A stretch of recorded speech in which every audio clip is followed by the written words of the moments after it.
Hari ini Intan mau membahas tokoh Tionghoa yang keren banget. Dia sangat idealis dan tidak tunduk pada mereka yang berafiliasi dengan penguasa. Presiden Soeharto sampai bilang, aku nggak suka sama ini orang. Nama orang ini adalah Nyo Han Xiang, Tionghoa Indonesia yang dikenal sebagai pionir film, bisnismen, dan seniman.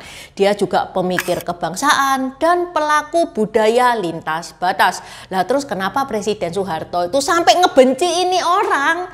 Tahu kan kalau misalkan dibenci sama penguasa pada saat itu nasibnya kayak gimana? Tajah wajah Intan, Wanileta Watak Pintau Dynasty.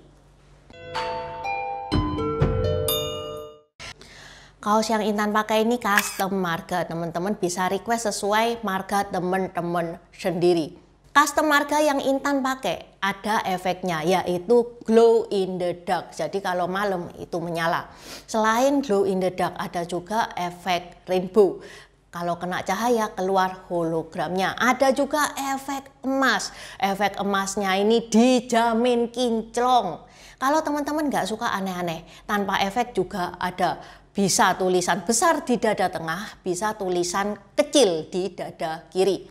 Selain custom marga, ada juga tokoh-tokoh Tiongkok seperti Hakim Pao Kerasakti, Kaisar pertama Tiongkok Qin Shi Huang, Konfusius, Guan Yu, Zhuge Liang, Dr. Hua Tuo, Guan Yu dioperasi Dr. Hua Tuo, Cao Zhenlong, dan yang terbaru adalah Neca. Open PO sampai tanggal 10 Agustus bisa dicek out via Shopee yang linknya ada di deskripsi. Setelah close PO nggak bisa check out lagi loh. Okay, let's start.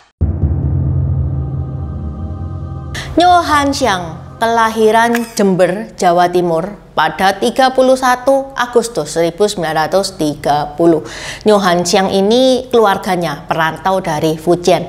Karena keluarga dari Fujian ya, maka bahasa sehari-hari Nyo Han Xiang dengan keluarganya adalah bahasa Hokkien dicampurin bahasa Jawa. Pada tahun 1942, keluarganya Nyo Han Xiang ini hijrah ke Semarang. Ini bersamaan dengan kependudukan Jepang ya guys ya. Oke lah, situasi boleh panas, tapi bagi bokapnya Nyo Han Xiang sekolah nomor 1. Makanya anaknya Nyo Han Xiang sampai disekolahkan di Amoy. Amoy itu sekarang namanya adalah Xiamen di tahun 1946.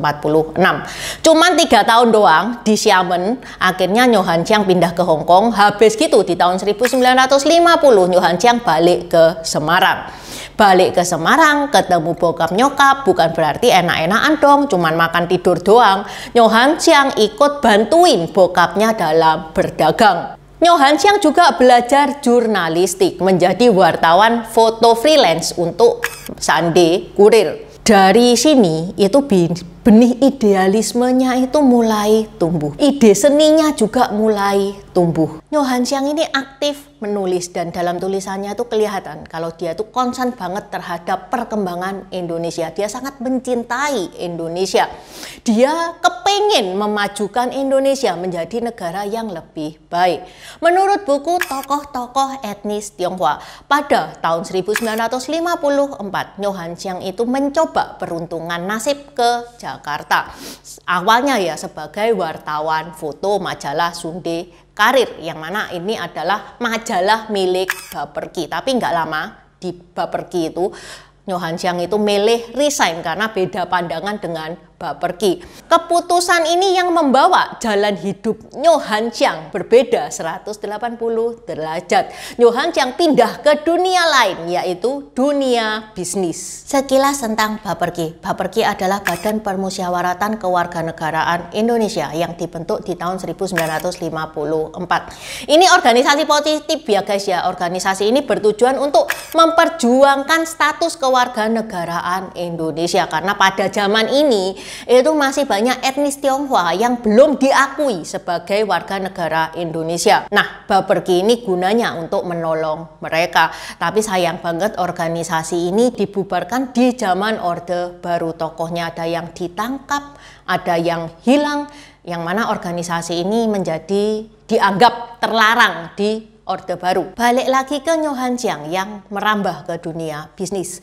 Pada tahun 1958, Nyo Han Chiang itu mendirikan PT Delta Baru. Ini adalah perusahaan pelayaran yang jadi langkah awalnya Nyo Han Chiang di dunia usaha. Nyo Han Chiang kan pebisnis pemula nih ya, dia nggak mau dong cuman menangani satu bisnis doang, dia nggak puas cuman berada di satu bidang. Pada tahun 1959 Nyo Han Chiang itu mendirikan lagi CV Krishna. Ini adalah CV yang bergerak di bidang ekspor impor kebutuhan pokok terutama beras dan tepung terigu. Selain idealis, ternyata Nyo Han Chiang ini paham ya, ternyata perut rakyat itu harus kenyang dulu. Masuk tahun 1960-an, Nyo Han Chiang itu kemudian berkenalan dengan Brigjen Suhardiman. Ini dia adalah tokoh militer dan pimpinan Soksi. Apa itu Soksi? Soksi itu singkatan dari Sentral Organisasi Karyawan Swadiri Indonesia. Ini adalah organisasi buruh yang dekat dengan pemerintah. Nyo Han Chiang dengan Pak Suhardiman ini klik ya, karena klik akhirnya jebusane dia buka usaha bareng. Cowok kalau ketemu cowok kerennya itu kayak gitu guys, jebusane itu buka usaha bareng jadi duit, iya kan. Coba kalau cewek ketemu cewek klip, wah itu ngegosip sampai malam, ngejelek-jelekin sana sini. Dalam buku kasus-kasus perbankan Indonesia karya O.C. Kaligis, pada tahun 1966 Nyo Han Chiang bekerja sama dengan Brigjen Suhardiman plus pengusaha Thomas Suyatno. Mereka itu mendirikan Bank Dharma Ekonomi alias Bank BDE yang merupakan cikal bakal dari Bank Danamon. Dari sini jaringan bisnisnya Nyo Han Chiang itu semakin melebar. Di era Orde Baru berbeda dengan pengusaha-pengusaha lain ya yang memilih untuk diam, bermain aman. Nyo Han Chiang itu malah tampil terbuka dan mendorong etnis Tionghoa itu untuk berperan aktif dalam membangun Indonesia. Bukan di bidang ekonomi doang, tapi di berbagai bidang. Kita ini juga bangsa Indonesia, masa toh kita tuh cuma nonton doang, kurang lebih kayak gitu. Padahal kalau mau jujur ya, pada zaman Orba, etnis Tionghoa itu ya cuma dijadikan pemain cadangan. Kita tidak boleh menonjol di bidang apapun. Ya kalau di bidang ekonomi, di bidang dagang, bolehlah ya dikasih kesempatan cuma di bidang dagang doang. Nggak berhenti di situ, bareng Sri Budoyo, Nyo Han Chiang juga jadi pionir kartu kredit di Indonesia dengan mendirikan Diners Club Indonesia. Nyo Han Chiang ini ngebuka jalan sistem pembayaran non tunai sebelum cashless itu jadi tren. Wah ini keren banget loh ini pemikirannya. Zaman dulu ya, zamannya Nyo Han Chiang ini orang-orang itu pada pamer dompet tebel, semakin bangga kalau punya dompet yang mana dompetnya itu tebel, bawa cash di mana-mana. Tapi Nyo Han Chiang itu sudah mikir itu jauh ke depan. Makanya dia sampai dijuluki visioner serba bisa. Visioner sudah bisa melihat ke depan, serba bisa, bisnis bisa, nyeni juga bisa. Barulah di akhir 1980 sampai 1990-an, bank-bank besar seperti BCA, BNI, Mandiri kemudian mengeluarkan kartu kredit. Karena apa? Ya karena terinspirasi sama Nyo Han Chiang ini. Ya bisa dibilang ya Nyo Han Chiang ini kayak orang yang bawa payung sebelum hujan. Bahkan sebelum awan gelap dia sudah bawa payung. Di era Orde Baru, pengusaha-pengusaha Tionghoa yang kelas kakap nih ya, kalau pengen usahanya lancar, mau nggak mau harus masuk ke circle-nya Pak Harto. Nggak cuman pinter bisnis, jadi harus bisa pinter ngambil hatinya penguasa. Sering-sering ngajak penguasa itu ngopi bareng. Makanya orang-orang kuat itu kayak Lim Su Leong, Bob Hasan, Sudirman Wirohadiprodjo, mereka itu sukses karena ada bantuan dari penguasa, didukung oleh pemerintah. Minta akses kredit lunak, minta perlindungan tinggal telepon, mereka dilindungi sama pemerintah. Makanya kan sampai gudang garam jaya kan di masa Orde Baru, Sritek jaya kan di masa Orde Baru, sekarang hampir almarhum itu perusahaan segede itu. Ya tentu saja tidak ada makan siang yang gratis. Kalau misalkan pemerintah itu melindungi, ngasih fasilitas sebegitunya, pasti dong ada imbalan yang kita nggak tahu imbalan itu apa. Tapi yang pasti nggak ada makan siang gratis, itu nggak ada. Pak Harto ini nggak kerja amal sama mereka. Nyo Han Xiang bisa banget loh masuk ke circle itu, bahkan diharapin gabung dengan kapasitasnya, visinya, modalnya, bisa banget masuk circle-nya Pak Harto. Tapi Nyo Han Xiang ini milih jalan anti mainstream. Dia nggak mau masuk circle-nya penguasa. Dia kepengen berdiri sendiri. Dia kepengen membangun bisnis sendiri tanpa menjilat kekuasaan. Dia tidak mau tunduk pada pemerintah. Dan dia juga nggak mau dijadikan alat politik. Idealismenya dijaga rapat-rapat. Dan tahu nggak guys, di era Orde Baru, kelakuan kayak gini itu dianggap berbahaya. Kenapa? Karena orang yang tidak bisa dikontrol adalah ancaman bagi negara pada waktu itu. Meskipun loh ya, Nyo Han Xiang itu nggak pernah ngajak revolusi, nggak pernah ngajak memberontak, nggak pernah bikin gerakan di bawah tanah. Tapi tetap saja pemerintah itu was-was sama Nyo Han Xiang ini. Bahkan menurut artikel Historia ID, Pak Harto itu pernah bilang terang-terangan tentang Nyo Han Xiang. Aku nggak suka sama ini orang. Ya sudah, kalau dibenci sama pemerintah, nasibnya itu bisa ditebak, iya kan? Meskipun Nyo Han Xiang ini tidak diasingkan secara resmi, tapi perlahan pasti Nyo Han Xiang ini mulai disingkirkan. Dia tidak dapat hak eksklusif kayak yang lain, tapi Nyo Han Xiang mah nggak ambil pusing, dia nggak peduli, pokoknya dia tetap jalan, tetap berkarya sesuai dengan isi hatinya, dia tetap mendobrak batas.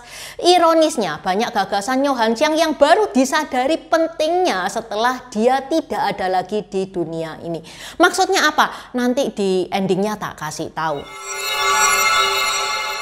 Disinilah peran penting Nyo Han Xiang begitu menonjol. Dia menjadi salah satu pelopor industri film modern Indonesia.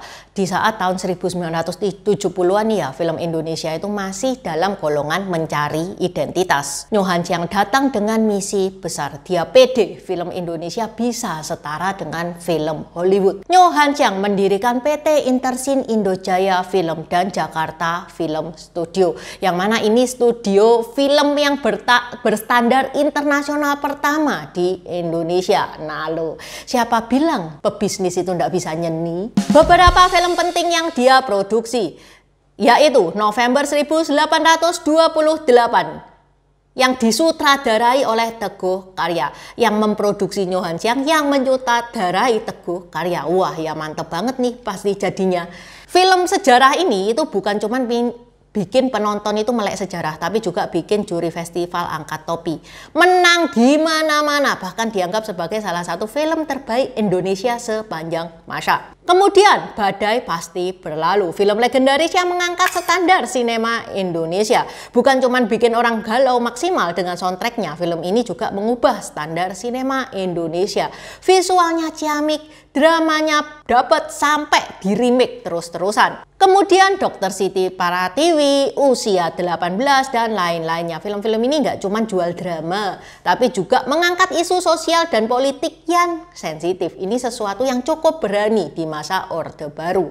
Pada tahun 1980-an, film-film Indonesia ini mulai diperketat oleh pemerintah lewat badan-badan sensor, lewat regulasi distribusi. Film-film yang tidak sesuai dengan arahan negara bakal sulit tayang. Sehingga Nyo Han Xiang itu kesulitan menyalurkan karya-karyanya yang bisa dibilang berani. Nyo Han Xiang meninggal pada 30 September 1985 di usia ke-55 tahun karena serangan jantung. Sepeninggal beliau, masyarakat itu baru menyadari ternyata yang dulu digagas Nyo Han Xiang itu penting dan benar. Contohnya apa? Yang pertama, kartu kredit. Kartu kredit ini keluar duluan ya, sebelum ATM, apalagi kris. Siapa ayo zaman dulu orang yang nggak punya kartu kredit? Daripada bawa duit segepok, iya kan, rawan kejamret kalau duit yang hilang nggak apa-apa. Kalau tangan yang hilang, kalau nyawa yang hilang, itu yang pertama. Yang kedua, Nyo Han Xiang itu kan kepingin etnis Tionghoa itu nggak main di belakang layar doang. Dia kepingin etnis Tionghoa itu tampil.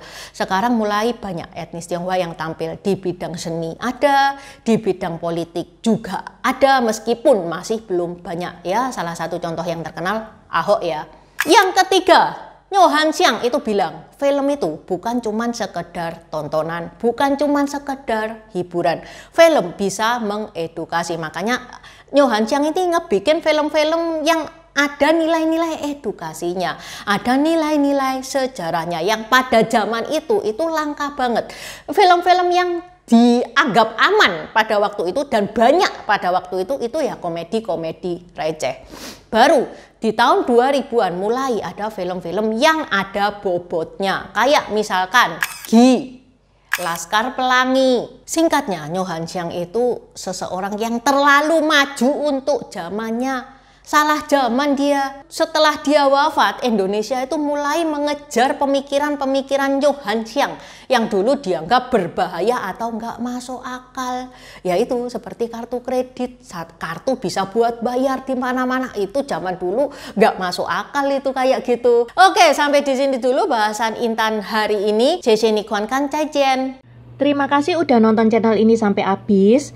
Dukung aku terus berkarya dengan klik subscribe dan bunyikan lonceng di bawah ya guys.